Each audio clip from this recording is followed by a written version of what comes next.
चौथा, निरंतर क्रोध और उसका चिंतन। बैठे बैठे बस द्वेषियों का चिंतन ही हो रहा है, अंदर क्रोध का चिंतन और द्वेषियों का चिंतन ही हो रहा है। द्वेष भरी बातें, द्वेष भरे क्रियाएं, उन्हीं का चिंतन करके जलते रहना क्रोध से। उपासक को तो क्रोध करना ही नहीं चाहिए, बहुत शांत। ठीक है, अभ्यास में कभी क्रोध हो सकता है, उसको भी समन करो, अंदर से प्रायश्चित जैसा कि अब गलती हुई, आगे नहीं करेंगे। और व्यवहार में भी क्रोध को आप पीना सीखें। अगर बार बार आपका क्रोध प्रकट होता ही रहेगा, आपका स्वभाव बिगड़ जाएगा, आपके पुण्य नष्ट हो जाएंगे और आपका जीवन नष्ट हो जाएगा।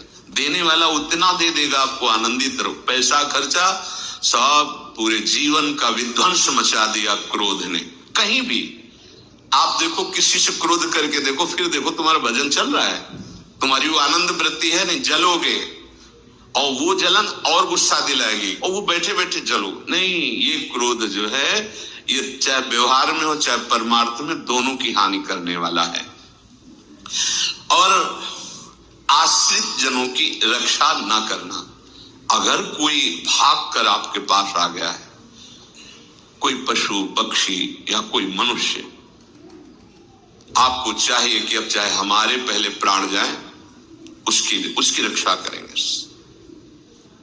सीवी जैसे तो कोई बिरले ही होते हैं, पर इतना जरूर ध्यान दें, जैसे कोई पशु पक्षी किसी भय से आपकी सीमा के अंतर्गत आ गया है, अब उसकी रक्षा करनी है आपको।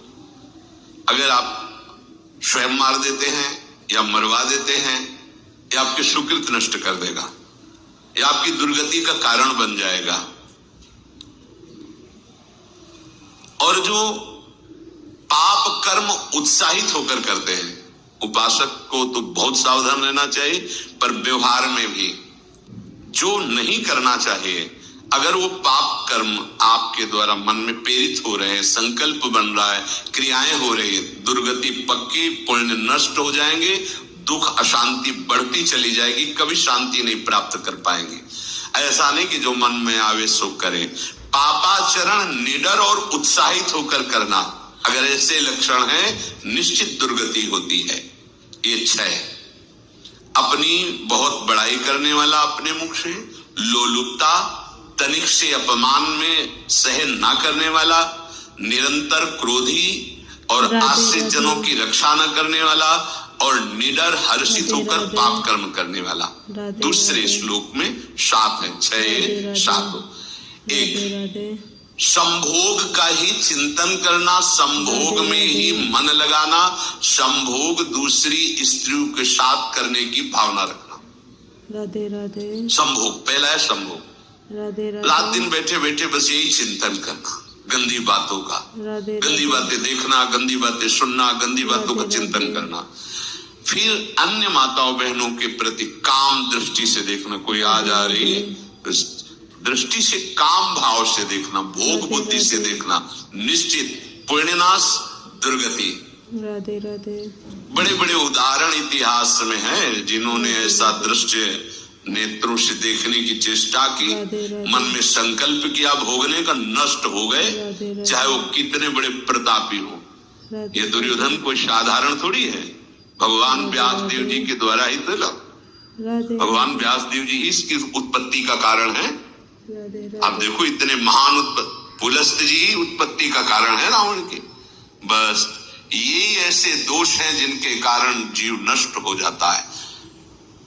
ठीक है, धर्मयुक्त काम भगवान ने आदेश किया है, आपका पाणिग्रहण संस्कार हो गया है, संतान उत्पत्ति की भावना से कुछ पवित्र तिथियों का त्याग करते हुए चर्चा में हुई है।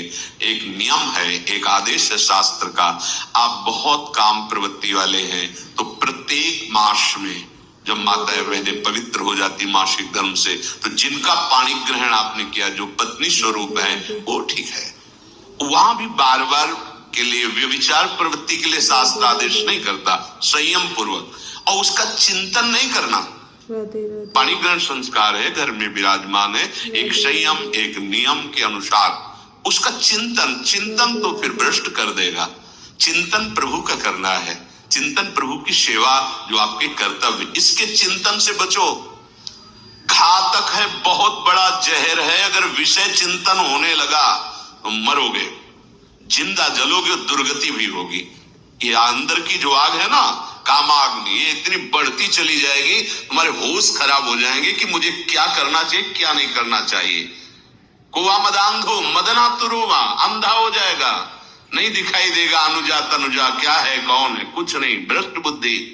संभोग का चिंतन, चिंतन नहीं, चिंतन नहीं। धर्मयुक्त काम आदेश है शास्त्र में।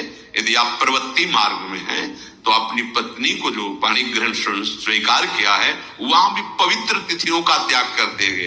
एकादशी है, रामनवमी है, नव दुर्गा है, जन्माष्टमी है, राधाष्टमी, जो पवित्र तिथियों का त्याग करते हुए और ऐसे जो मर्यादाएं हैं उसके अनुसार। और कहीं पराई स्त्री के साथ संभोग की बात निश्चित दुर्गति पक्की है। ऐसे ही माताओं के लिए है, स्त्री शरीर के लिए है। यदि वो ऐसी गलत चेष्टा तो पतिवंचक परपति रति करई, रो नरक कल्पसत परई। ये भोग चिंतन से बचने की चेष्टा कीजिए तो क्रिया से अपने आप बच जाएंगे। क्रिया के पहले चिंतन होता है, चिंतन से ही क्रिया का आवेश आता है। चिंतन संभालिए, इसी से भगवत प्राप्ति होती है, चिंतन से, और इसी से दुर्गति भी होती है। अनन्यस चिंतयन्तु माम, भगवान चिंतन करे मेरा करो, कर्तव्य कर्म मेरे को समर्पित करो। अब जब चिंतन संभोग का होगा तो बुद्धि भ्रष्ट हो जाएगी। ये जो राक्षसी प्रवृत्तियां सुनने को मिलती है ना, कि ऐसा हुआ ऐसा हुआ, वो देखा सुना और चिंतन किए, अब इतनी राक्षसी वृत्ति आ गई कि बस अब उनमें और राक्षसों में कोई अंतर नहीं रह गया। दूसरा, विषमता रखने वाला